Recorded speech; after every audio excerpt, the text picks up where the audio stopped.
Menindaklanjuti 26 unit angkot feeder LRT Koridor 1 dan 2 yang kini mogok operasional imbas dari belum dibayarkannya gaji oleh pemerintah Kota Palembang.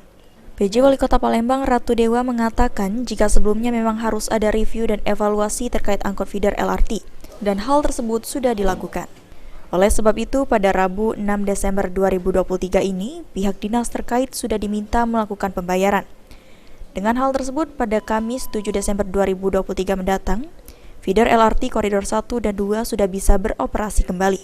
Kalau soal feeder LRT saya sudah minta, karena kemarin harus ada review, ada evaluasi, sehingga saya suruh kejar kemarin dan itu sudah kelar, dan hari ini saya minta sudah dibayar. Kalau itu kaitan dengan feeder. Jadi besok kan sudah bisa? Iya, sudah dibayar. Feeder LRT Musi Emas belum dibayar karena masih harus melalui proses review dari Badan Pengawas Keuangan dan Pembangunan. Sedangkan untuk pembayaran yang belum dilakukan pembayaran hanya 1 bulan, yakni bulan Oktober. Sedangkan bulan November pembayaran akan dilakukan pada bulan berikutnya di tanggal 15. Sandi Pratama, PAL TV.